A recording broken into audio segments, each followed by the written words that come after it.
안녕하세요. 성도 여러분 반갑습니다. 오늘 153 성경 통독은 제 131차 되는 날입니다.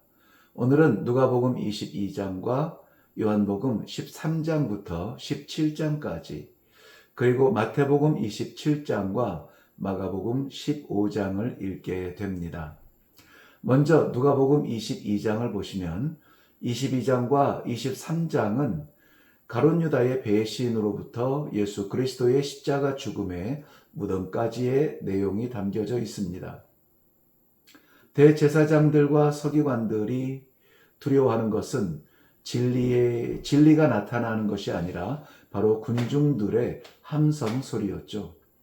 그래서 군중들이 없을 때에 예수님을 잡으려 하고 바로 가룟 유다가 이것을 도우려고 합니다. 예수님은 제자들과 함께 마지막 유월절 만찬을 나누고 있습니다. 유월절 어린 양의 피로 생명을 얻은 것을 기념하는 바로 그 밤에 예수님께서 잡히시는 마지막 밤이 되는데요. 잡으려 하는 자들은 그 어둠 가운데 분주히 움직이고 있습니다. 이 유월절은 그림자적인 절기로서 마지막 절기가 될 것입니다.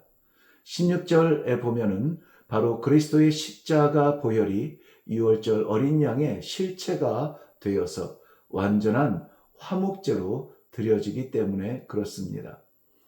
죽는 자리까지 따르겠다던 베드로가 주님을 모른다고 부인을 합니다. 다른 제자들마저 외면하고 도망칩니다. 그런 가운데 홀로 예수님은 재판에 던져지고 조롱을 당합니다. 그야말로 그의 마지막 사명을 위해서 최선을 다하는 그의 모습이 애절하기까지 한데요. 바로 이 주님께서 우리들에게 맡기신 이 마지막 시대의 사명을 위해서 우리는 얼마나 최선을 다하는가? 사람들이 돌아서는 것을 두려워하지는 않는가? 내가 억울함을 당할까 두려워하지는 않는가? 그 자리를 피하지는 않는가?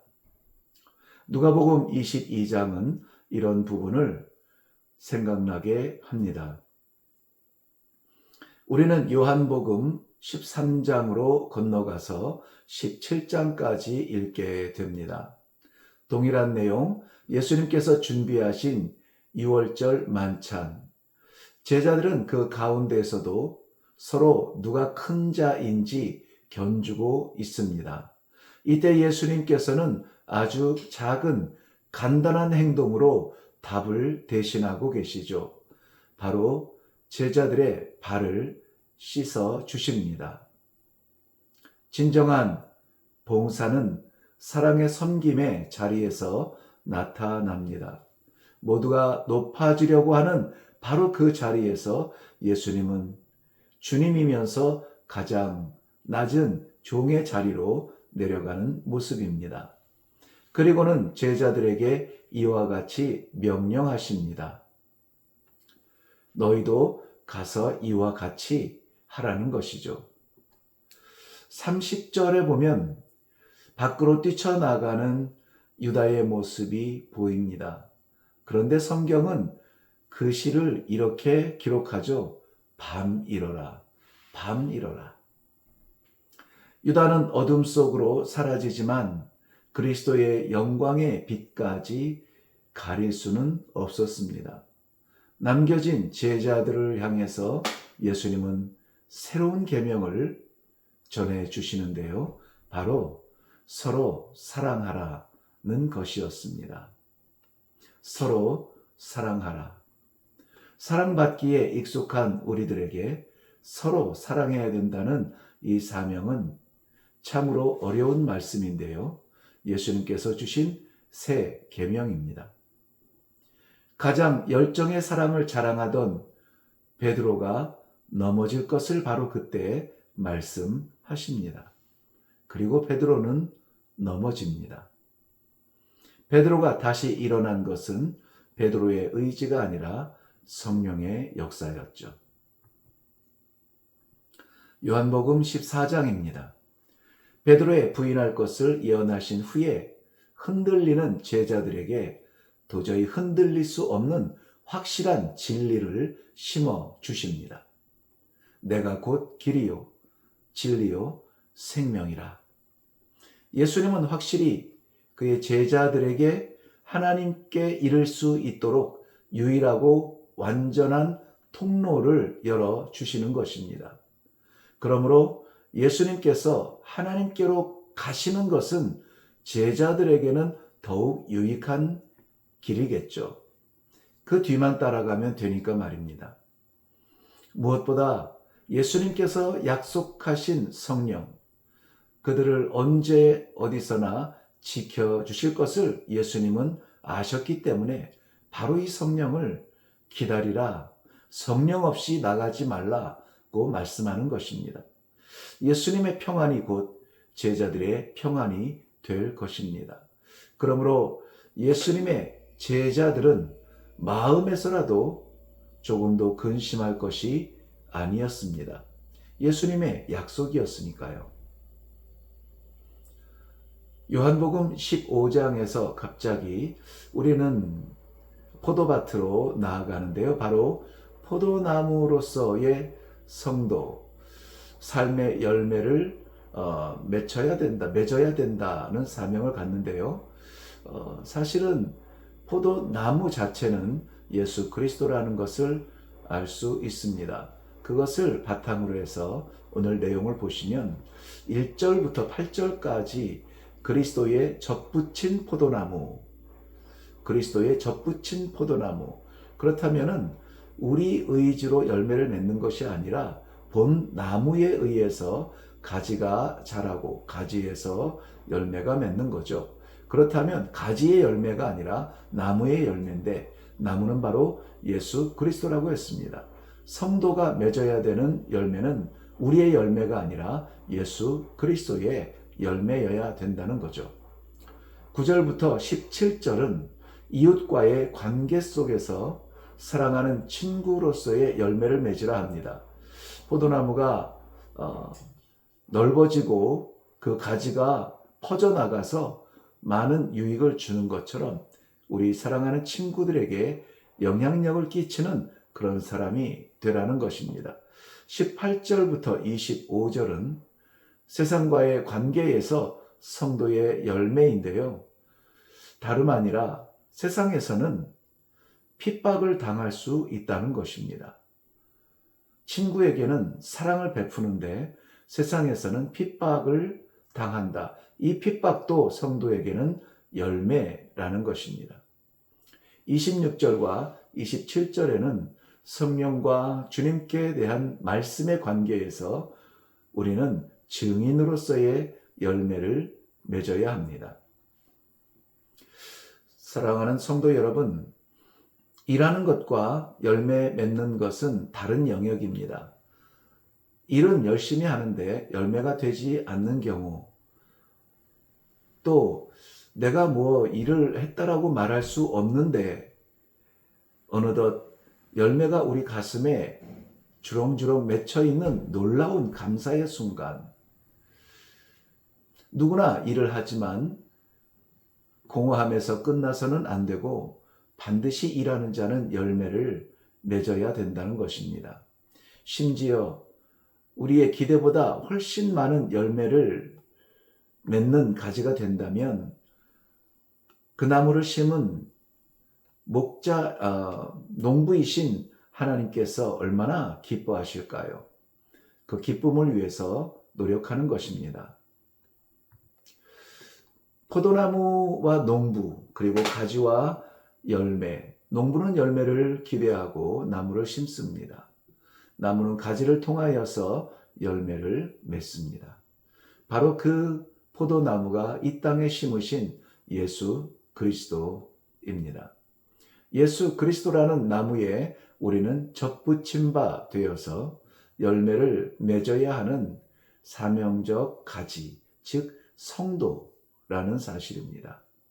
성도가 맺어야 하는 열매를 9절 이후에는 사랑이라고, 사랑의 열매라고 그렇게 지적하고 있습니다.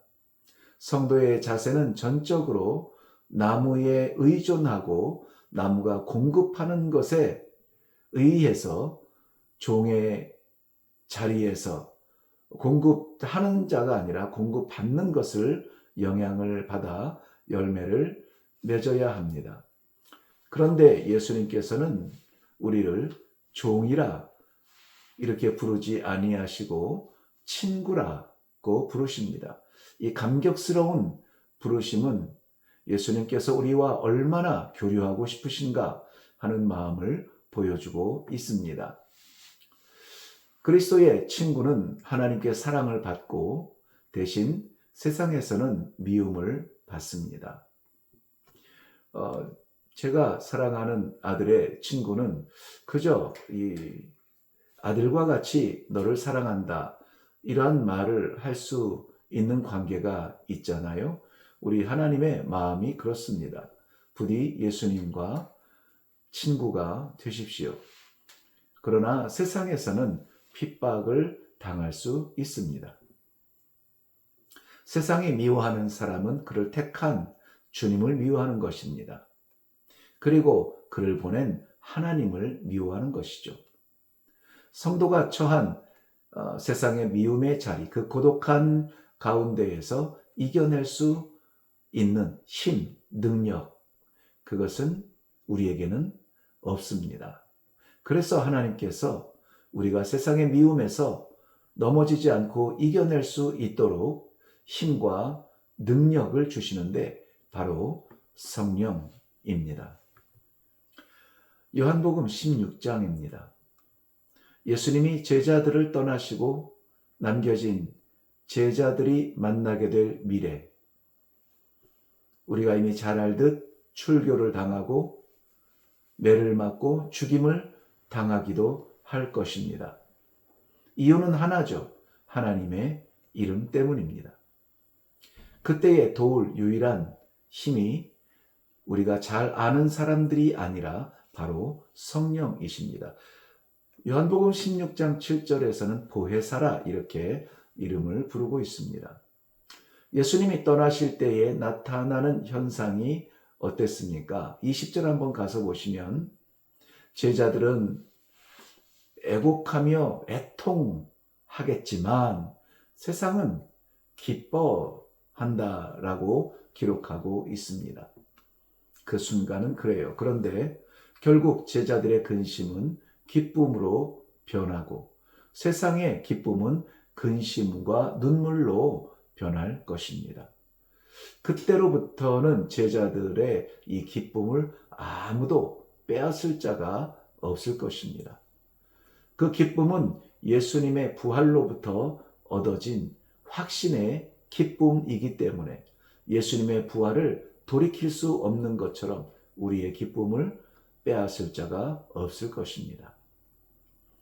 이제까지는 제자들도 예수님께서 주시는 것을 받고 예수님의 말씀을 받고 예수님의 기적을 보았고 예수님의 떡과 잔을 마셨습니다.